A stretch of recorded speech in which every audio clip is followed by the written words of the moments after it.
Hey everyone, Leslie Rice, creator of The Signal here. Just thought I'd pop in on this, our inaugural broadcast, to say a few words about why I chose to create the program you're listening to, what it means to me, and what I hope it will mean to you. First, a little about me. I've been a horror nut since I was a kid, books and movies giving shape to my love of everything that goes bump in the night, and as I've grown older, I've wanted to spread that love in any way I could. While writing screenplays and hosting my own web series, as I've done for a few years now, have their rewards, I've wanted to branch out lately, and the world of podcasting has offered me a solution. Unlike other podcasts that focus on a single narrow type of horror story or even one format, The Signal, once we're running at full capacity, is going to contain elements of radio drama, audio fiction, and will even explore the supernatural phenomenon and urban legends of our own world. I also wanted to incorporate a new element that I hadn't seen in other podcasts, a larger degree of audience participation. We'll be doing everything we can to include you guys in the podcast. A contest at the end of each episode, our Reddit page, Signal Horror Fiction, where you can read more stories and submit your own for consideration, and other special projects I've got in the works that depend on the kind of response we get to the show. In the meantime, this is very close to a one-man show at the moment, but I'm always open to accepting a helping hand, so if you would like to offer your talents to the show, be it editing, reading as a narrator, voice acting, or anything else, you can reach us at thisisthesignal@gmail.com, all one word there, or through the aforementioned subreddit, Signal Horror Fiction. Anyway, I'm very happy to bring you this program. I hope you enjoy it, and if you do like it, I hope you'll introduce others to it. Tell your friends. Tell everyone. After all, what's the worst that can happen?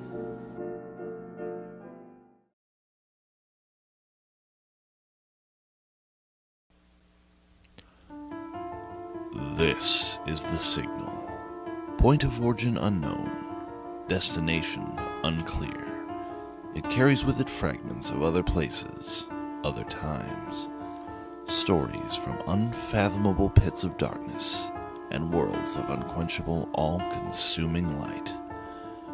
These tales of realities both unimaginably distant and terrifyingly close are woven into, around, and through The Signal. Hello, and welcome to The Signal.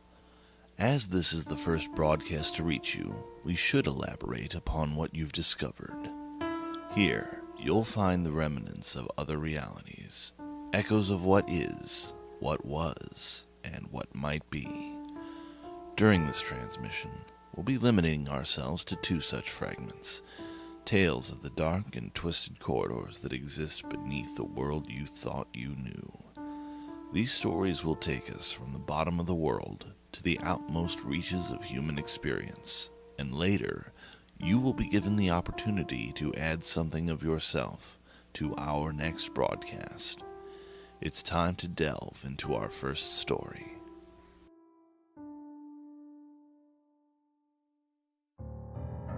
The most merciful thing in the world, I think, is the inability of the human mind to correlate all its contents. This famous quote from Howard Phillips Lovecraft encapsulates his philosophy, that we live on a placid island of ignorance in the midst of black seas of infinity, and it was not meant that we should travel far. But how far does that island of sanity extend? Despite that we, as a species, have lived upon the face of this globe for millennia, our knowledge of the world we tread is limited at the absolute best. The narrator of our first tale, penned by the author of that same quote, is about to discover just how limited. For nobody knows what lurks in the eternal darkness of the caverns beneath the earth, or in the lightless depths of our oceans, where no ray of sun could hope to penetrate. Presented by guest narrator Lehman Kessler, he is about to discover the true horror that dwells in that endless night, and which is spoken of in hushed whispers, known by many names, but one in particular, Dagon.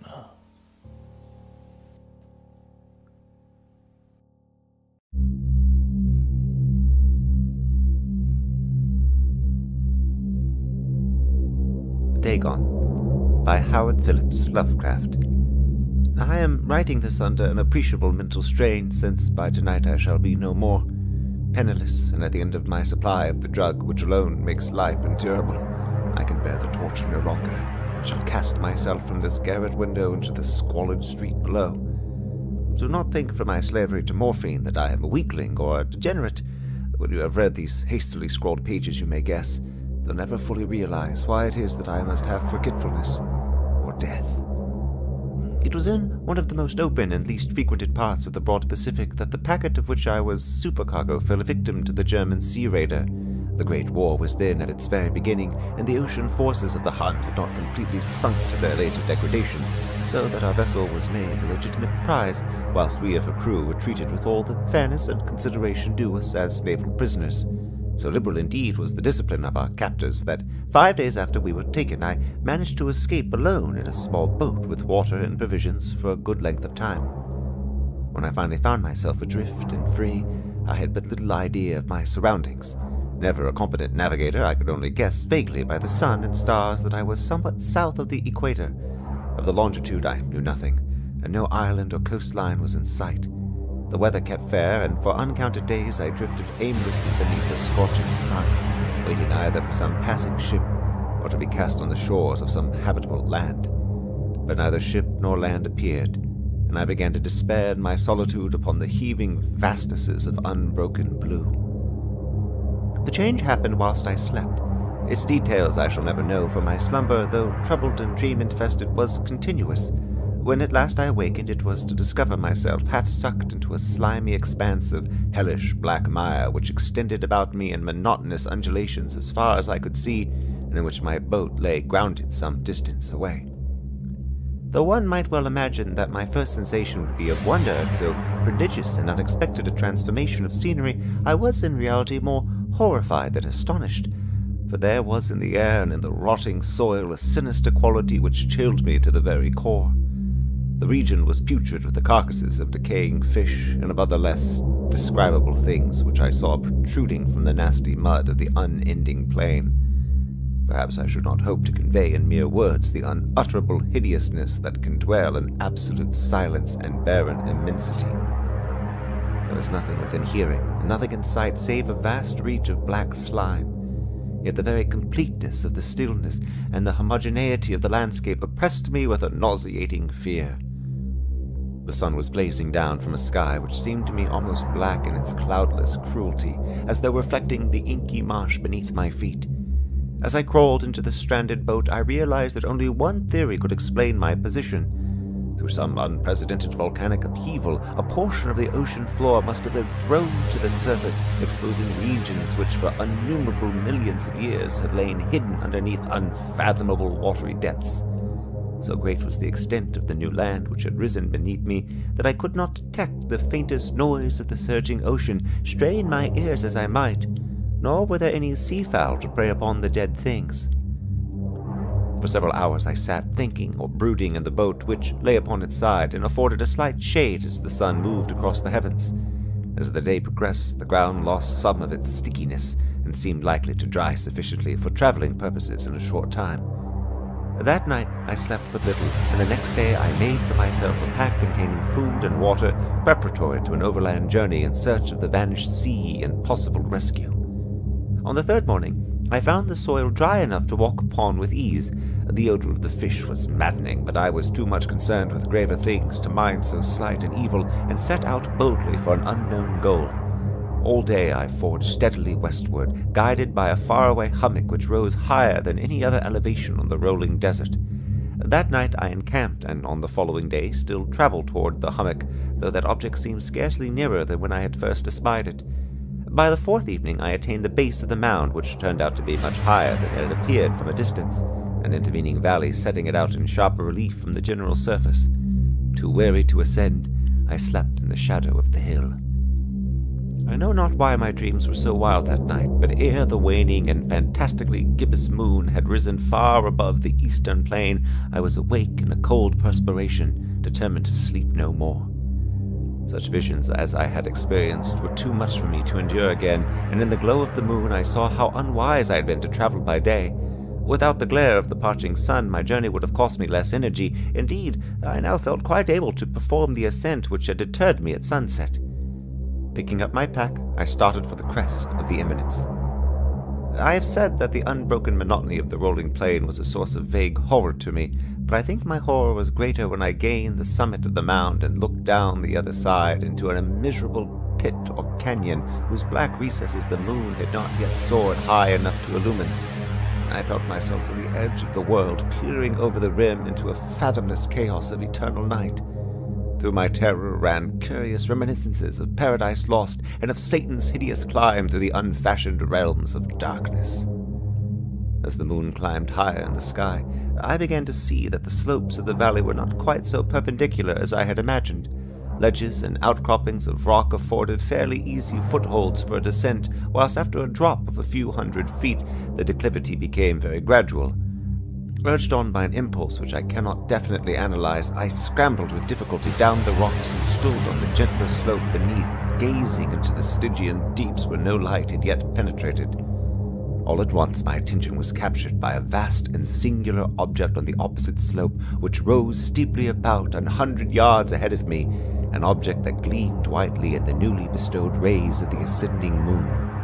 That it was merely a gigantic piece of stone, I soon assured myself, but I was conscious of a distinct impression that its contour and position were not altogether the work of nature. A closer scrutiny filled me with sensations I cannot express, for despite its enormous magnitude and its position in an abyss which had yawned at the bottom of the sea since the world was young, I perceived beyond a doubt that the strange object was a well-shaped monolith whose massive bulk had known the workmanship and perhaps the worship of living and thinking creatures. Dazed and frightened, yet not without a certain thrill of the scientist's or archaeologist's delight, I examined my surroundings more closely. The moon, now near the zenith, shone weirdly and vividly above the towering steeps that hemmed in the chasm, and revealed the fact that a far-flung body of water flowed at the bottom, winding out of sight in both directions and almost lapping my feet as I stood on the slope. Across the chasm, the wavelets washed the base of the cyclopean monolith, on whose surface I could now trace both inscriptions and crude sculptures. The writing was in a system of hieroglyphics unknown to me and unlike anything I had ever seen in books, consisting for the most part of conventionalized aquatic symbols such as fishes, eels, octopi, crustaceans, mollusks, whales, and the like. Several characters obviously represented marine things which are unknown to the modern world, but whose decomposing forms I had observed on the ocean-risen plain. It was the pictorial carving, however, that did most to hold me spellbound. Plainly visible across the intervening water on account of their enormous size were an array of bas-reliefs whose subjects would have excited the envy of a Doré. I think that these things were supposed to depict men, at least a certain sort of men, though the creatures were shown disporting like fishes in the waters of some marine grotto, or paying homage at some monolithic shrine which appeared to be under the waves as well. Of their faces and forms I dare not speak in detail, for the mere remembrance makes me grow faint. Grotesque beyond the imagination of a Poe or a Bulwer, they were damnably human in general outline, despite webbed hands and feet, shockingly wide and flabby lips, glassy, bulging eyes, and other features less pleasant to recall. Curiously enough, they seemed to have been chiseled badly out of proportion with their cynic background, for one of the creatures was shown in the act of killing a whale represented as but little larger than himself. I remarked, as I say, their grotesqueness and strange size, but in a moment decided they were merely the imaginary gods of some primitive fishing or seafaring tribe, some tribe whose last descendant had perished eras before the first ancestor of the Piltdown or Neanderthal man was born. Awestruck at this unexpected glimpse into a past beyond the conception of the most daring anthropologist, I stood musing whilst the moon cast queer reflections on the silent channel before me. Then suddenly I saw it. With only a slight churning to mark its rise to the surface, the thing slid into view above the dark waters. Vast, polyphemus-like, and loathsome, it darted like a stupendous monster of nightmares to the monolith, about which it flung its gigantic, scaly arms, the while it bowed its hideous head and gave vent to certain measured sounds. I think I went mad then. Of my frantic ascent of the slope and cliff, and of my delirious journey back to the stranded boat, I remember little. I believe I sang a great deal, and laughed oddly when I was unable to sing.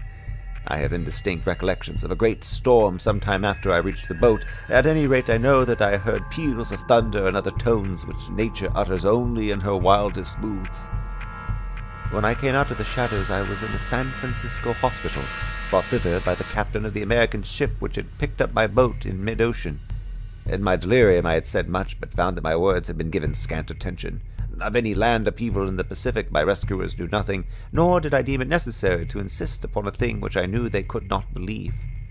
Once I sought out a celebrated ethnologist and amused him with peculiar questions regarding the ancient Philistine legend of Dagon, the fish god, but soon perceiving that he was hopelessly conventional, I did not press my inquiries. It is at night, especially when the moon is gibbous and waning, that I see the thing. I tried morphine, but the drug has given only transient surcease and has drawn me into its clutches as a hopeless slave. So now I am to end it all, having written a full account for the information or the contemptuous amusement of my fellow men. Often I ask myself if it could not have all been a pure phantasm, a mere freak of fever as I lay, sun-stricken and raving in the open boat after my escape from the German man-of-war. This I ask myself, but ever does there come before me a hideously vivid vision in reply. I cannot think of the deep sea without shuddering at the nameless things that may at this very moment be crawling and floundering on its slimy bed, worshipping their ancient stone idols and carving their own detestable likenesses on submarine obelisks of water-soaked granite. I dream of a day when they may rise above the billows to drag down in their reeking talons the remnants of puny, war-exhausted mankind, of a day when the land shall sink, and the dark ocean floor shall ascend amidst universal pandemonium. The end is near. I hear a noise at the door as of some immense slippery body lumbering against it. It shall not find me. God, that hand! The window! The window!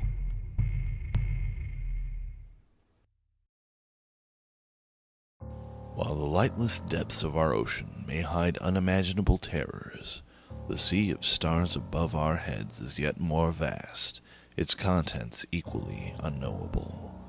Terrifying in its inscrutability, the universe presents us with a perfect picture of what we fear awaits us after death, a void.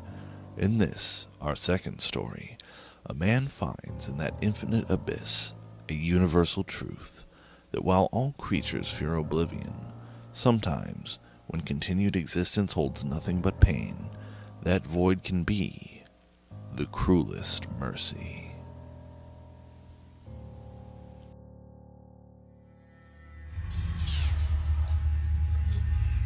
He was grateful when they took his eyes. They had already seen too much. He no longer knew his name.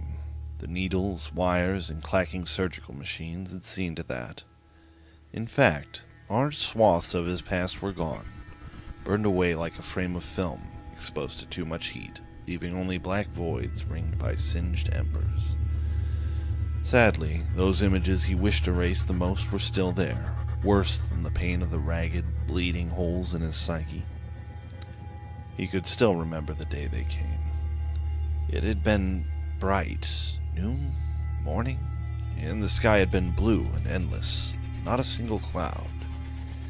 He'd been on a street with a woman, dark hair, eyes dark green, yet sparkling like diamond in the sun. She'd been laughing about something, and he had felt a closeness to her, some emotion now beyond his grasp. When he reached for it, the word love bubbled into his mind, but there was no feeling left to associate with it. It had been bright. That was why it had taken him by surprise when the sun had simply gone out, the streetlights around them springing on as day turned instantly to night.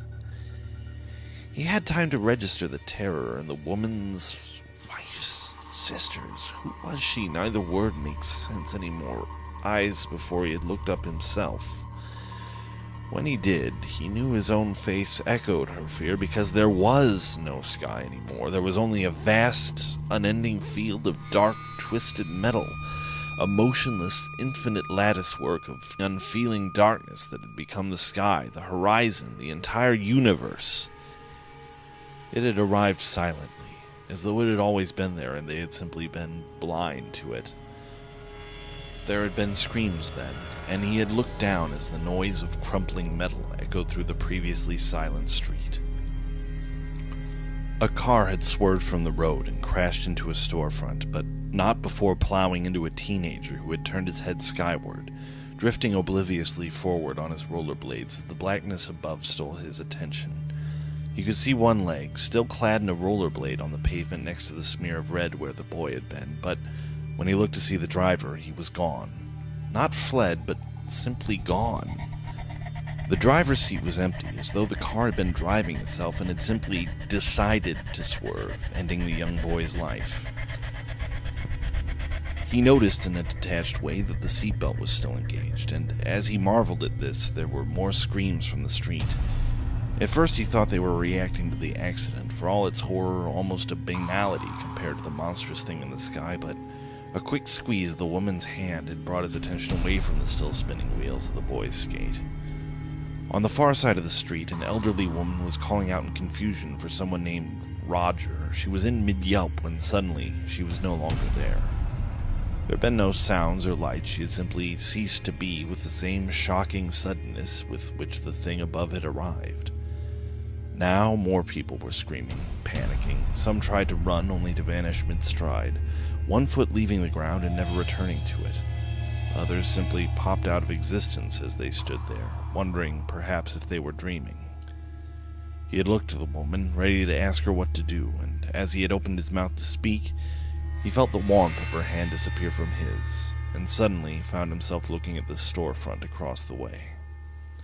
He had stood that way for a while, screams thinning out around him, cut off mid-note or fading as they receded into the distance, before he slumped to the ground, sitting like a lost child waiting for his mother to return.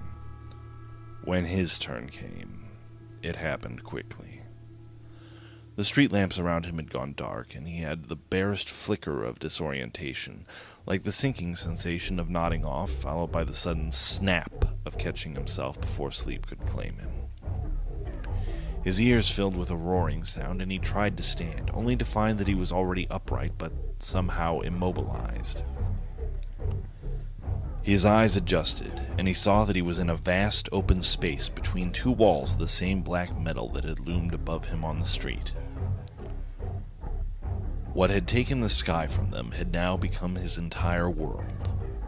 In every direction, the chamber curved into darkness, far beyond what his eyes could distinguish, and he could make out what seemed to be hundreds, maybe thousands of metal threads stretching from one wall to the other. He struggled to move his hands, and fear blossomed in him as he saw they had been strapped to some sort of vertical platform, metal shackles binding his wrists and ankles.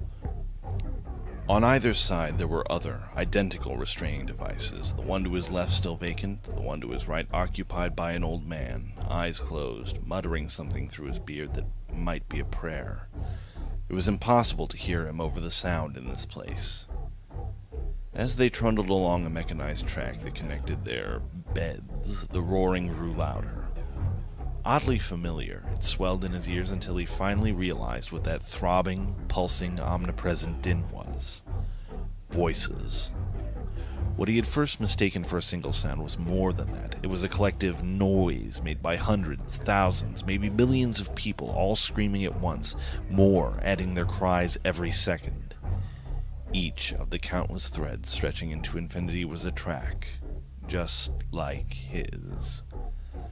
Suddenly, the sheer, maddening scale of this place, bigger than the Grand Canyon, bigger than anything he had ever seen, struck him. He realized each track must be miles long at a minimum. Enough for an entire world, he had thought to himself, and before despair could overwhelm him, a new sound had cut through him, a new voice immediately to his left. It was the woman. Just as he had, she had suddenly appeared in the restraints to his left. For a moment, he was almost relieved, until he saw the reason for her screams. She was not alone. Hovering in front of her was a device, a single electronic eye surrounded by a dozen mechanical arms, each tipped with buzzing, snipping surgical equipment. Every inch of it was covered in blood, and he noted with horror that there were several bottles or containers hanging from the underside.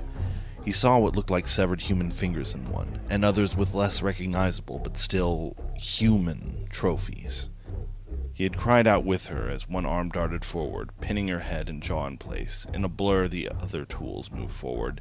There was more blood as they cut, cauterized, and excised. Then it had pulled away, adding a human jawbone to its grisly collection, leaving him to scream into the dark. After that, things had become a blur. The metal surgeons came and went, stopping seemingly at random, taking biological components here, forcing technological replacements there, no two alterations alike. His left arm had been the first thing to go, and its replacement, a boxy, metallic thing laced with dozens of wires and tipped in fine, almost delicate armatures, would occasionally twitch through no impulse of his own. Occasionally he would wonder why. Why any of this? Was there some higher purpose? Some reason they were being converted a piece at a time? Or was it random? Some terrible thing that had started long ago and had long since lost its purpose, as unpredictable as the machines that had continued to visit them, replacing the old man's voice box with some electronic thing that let out a constant low drone, which had bored into his skull, taking his name, her name, and more from him. So, when the whirring machinery, shining blades, scoops, and needles made dark with the blood of hundreds, thousands, came for his eyes, he was not afraid. There was only relief and a prayer for the moment when the needles would pierce his skull again and take away the rest of him.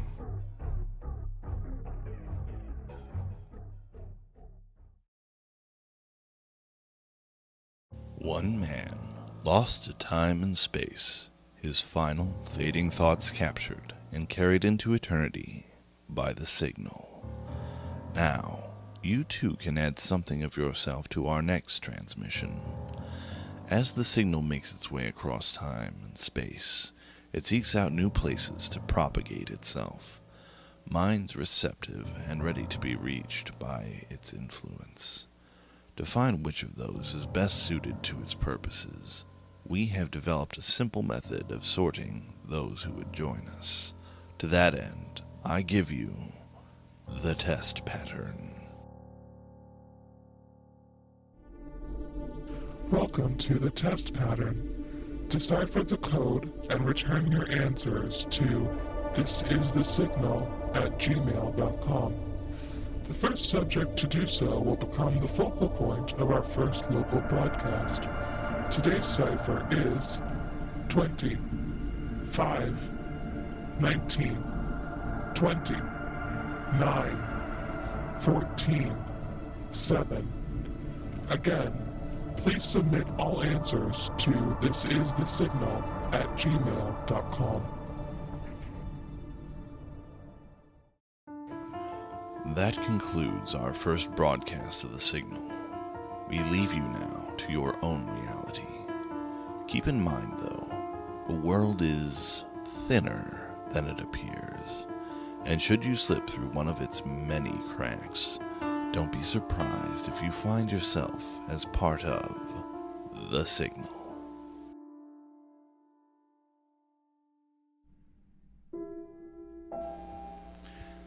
Hey everyone, me again, Leslie Rice, and I hope you enjoyed episode 0 of The Signal. As the name implies, this episode is sort of a field test, a way to see how people react to the bare bones, the building blocks of our show.